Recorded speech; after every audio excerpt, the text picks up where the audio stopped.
भारत पूरे विश्व के ही राजनीतिक परिदृश्य में एक विशिष्ट परिस्थिति में आज हम लोग हैं और पिछले 75 वर्षों में स्वतंत्रता के बाद में जो भारत की उपलब्धियां हुई है उन उपलब्धियों के कारण आज विश्व भारत की तरफ एक आशा की दृष्टि से देखने लगा है।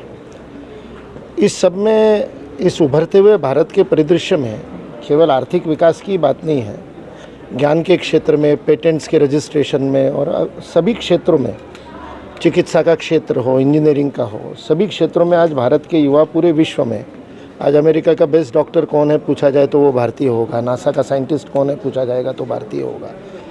ये जो एक उपलब्धि और अचीवमेंट भारत की है उसमें शिक्षा का एक बहुत बड़ा स्थान है और शिक्षा में राष्ट्रीय शिक्षा नीति के आने के बाद में जो परिवर्तन आ रहे हैं वो परिवर्तन इसको और अधिक गति देंगे ऐसी अपेक्षा है। रिसर्च एक महत्वपूर्ण, अनुसंधान एक महत्वपूर्ण शिक्षा का अंग है, किंतु स्वतंत्रता के बाद से जो हमारी परिस्थितियाँ थी और शिक्षा को गांव-गांव तक पहुंचाना हमारी प्राथमिकता थी। केवल 18% साक्षर लोग स्वतंत्रता के समय भारत में थे, तो निश्चित रूप से उस समय सरकारों का और पूरे तंत्र का ही, समाज का एक महत्वपूर्ण विषय था कि हर बच्चे तक शिक्षा पहुंचाई जाए। आज आप हिमाचल प्रदेश के गाँवों में भी जाते, बिल्कुल सीमावर्ती गाँवों में भी, तो सीमा से पहले गाँव में भी आपको विद्यालय दिखाई देता है, तो ये एक बहुत बड़ा अचीवमेंट है। लेकिन आज 75 वर्षों के बाद अब संख्यात्मक वृद्धि करने के बाद गुणात्मक वृद्धि की आवश्यकता आई है और क्वालिटी एजुकेशन की तरफ जाने की आवश्यकता है और उसमें एक बहुत बड़ा स्थान रिसर्च का, शोध का है।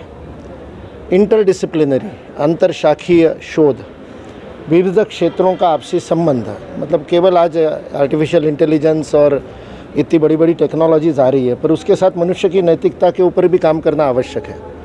समाज को जोड़े रखना भी आवश्यक है, तो इसलिए सामाजिक समरसता, उसको जोड़े रखने के विषय और उसके साथ टेक्नोलॉजी, ये दोनों हाथ में हाथ लेकर के आगे कैसे बढ़े, ये शिक्षा में परिवर्तन लाने की ये बात। केवल खंड खंड होकर के अलग अलग कंपार्टमेंट में बैठ करके केवल अपने अपने विषय पर सोच करके नहीं चलेगा।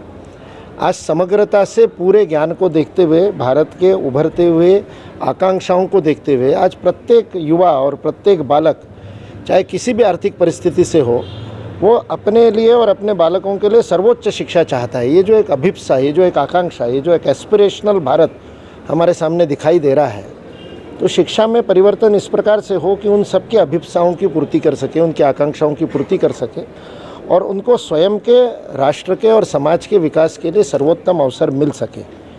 ये शिक्षा में परिवर्तन का जो सारा बदलाव जो चल रहे हैं वो इस दिशा में अभी जाना आवश्यक है।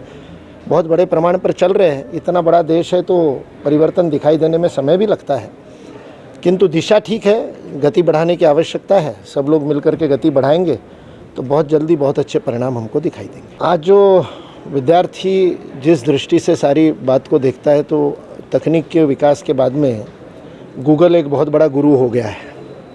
आज उसको जानकारी प्राप्त करना कोई बड़ी कठिन बात नहीं, कोई भी विषय है उसके बारे में थोड़ी सी पृच्छा करेगा तो उसको जानकारी मिल जाएगी इंटरनेट के माध्यम से। इसलिए अनुभूतिजन्य शिक्षा ज़्यादा आवश्यक है, जहाँ अनुभव मिले। आप गूगल करके ये जान सकते हो कि तैरने का सिद्धांत क्या है, तैरा कैसे जाता है, हाथ कैसे मारने, पैर कैसे मारने, उसका कोण क्या होना चाहिए, एंगल क्या होना चाहिए, उसके पीछे कौन सा फिजिक्स का लॉ लगता है, ये तो गूगल आपको बता देगा। लेकिन तैरना है तो पानी में उतरना पड़ेगा, तो बिना अनुभव के ज्ञान नहीं होता है। इसलिए अभी जो शिक्षा में बिल्कुल बचपन से ही, बाल्यकाल से, फाउंडेशनल एजुकेशन जिसको कहते हैं, उस समय से ही यह अनुभव के और व्यावहारिक विषयों का बढ़ावा करना बहुत आवश्यक है। उसी से विद्यार्थी की रुचि शिक्षा में बनी रहेगी। केवल रटी रटाई और जानकारियाँ यदि हम देते रहेंगे तो बच्चा कहेगा शिक्षकों से अच्छे तो गूगल है, इससे ज़्यादा जानकारी तो वो दे देता है। इसलिए शिक्षकों के सामने भी एक चुनौती है कि रसमय कक्षा कैसे हो, आनंद कैसे आए शिक्षा में, उदाहरण अलग अलग कैसे दिए जाए, कैसे उनको जोड़ करके रखा जाए, कैसे उनको व्यावहारिकता में लाया जाए, कैसे उनके आचरण में अच्छी बातें आने का कैसे जीवन में लाभ होता है दूरगामी रूप में, ये उनको पता चले। कैसे शॉर्टकट से मिलने वाला यश, सफलता ये लंबी नहीं चलती, ये बातें बताना शिक्षक का एक ज़्यादा बड़ा दायित्व आज हो गया है।